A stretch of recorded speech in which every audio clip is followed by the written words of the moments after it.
Shalom, Bapak Ibu Saudara. Kita lanjutkan renungan kita mengenai kosmos kekristenan. Kemarin kita sudah bicara tentang ajaran Bileam yang mana intinya itu adalah menyukai upah, artinya upah dari pelayanan. Dan ini disambung kita hari ini mau bicara tentang akibatnya itu perdagangan, terjadi perdagangan di bait suci, ya. Nah, ini awalnya itu karena itu, ya, ajaran Bileam itu tadi.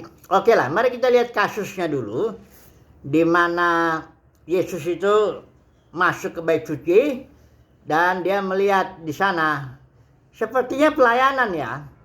Karena begini, orang Israel itu minimal 3 kali setahun pada hari raya itu, Paskah, Pentakosta, Tabernakel, dia harus datang ke bait suci memberikan persembahan, ya. Nah, orang Israel kan diaspora, ada yang di luar itu jauh, ya, sehingga dia ya belilah nanti hewan korbannya di bait suci di sana aja di Yerusalem, ya. Nah, jadi orang Farisi ahli Taurat dia berpikir, ini ada proyek itu, ya, bisnis, ya, peluang bisnis lah, katakan begitu.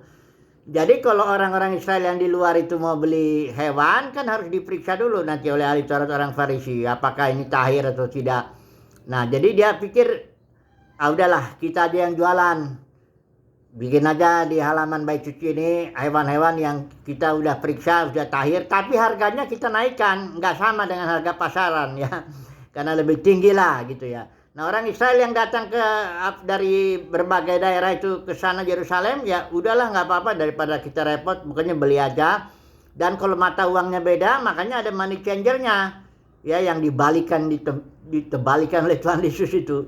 Nah, jadi pendeknya kelihatannya pelayanan ahli Taurat orang Farisi ini kayak melayani, betul-betul melayani. Memang dalam satu sisi dia melayani orang Israel yang mau datang beribadah di bait suci itu. Tapi masalahnya dia cari untung.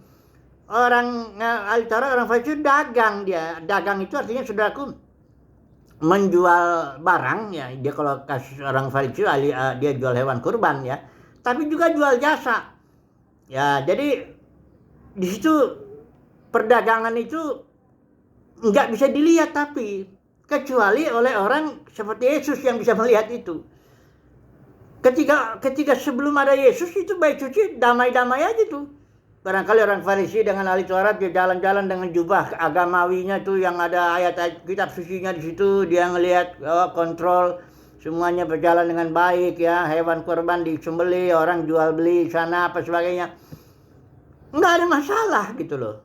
Tapi ketika Yesus datang, dia melihat, waduh, ini bukan pelayanan ini. Memang kelihatannya pelayanan, tapi ini sudah rumah Tuhan ini kok saya baca, ya, di Matius 21 ayat yang ke-13 ini. Dan berkata kepada mereka, ada tertulis, rumahku akan disebut rumah doa, tetapi kamu menjadikannya sarang penyamun. Kenapa?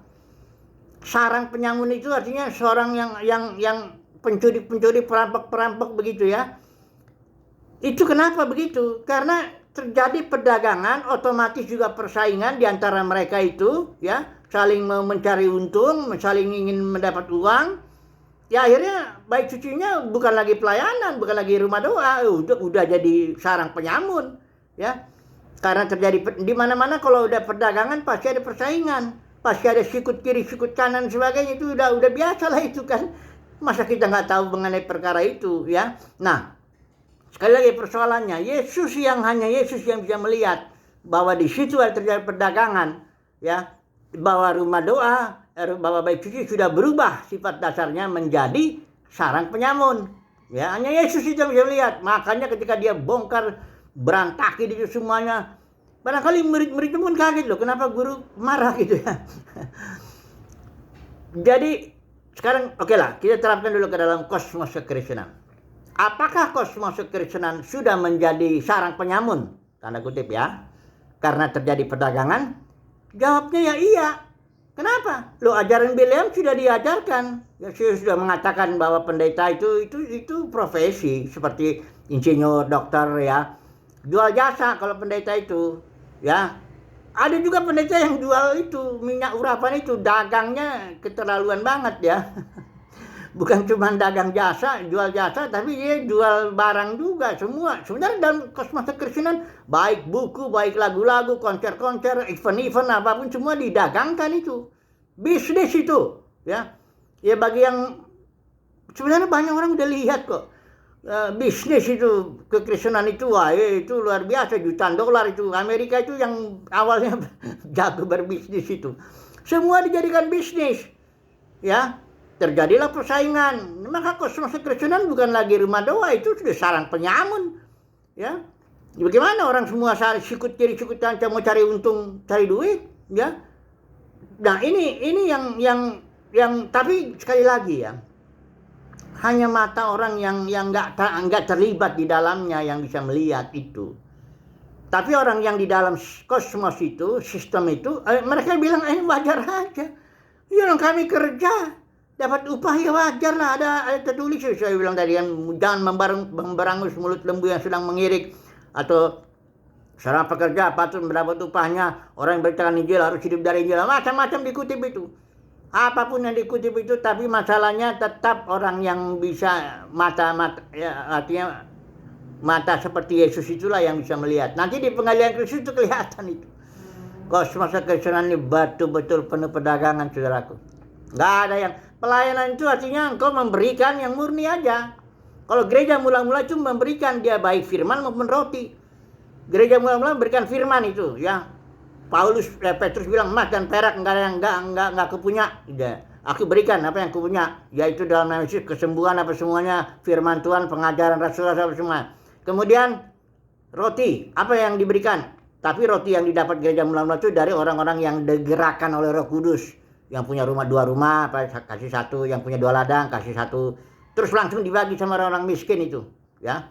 Nggak ada para pemimpin cari untung di situ. Ya, Paulus juga bilang emas, perak, pakaian tidak pernah kuingini dari siapapun. Nggak ada itu situ yang dagang-dagang. Semuanya menjadi hamba persoalannya.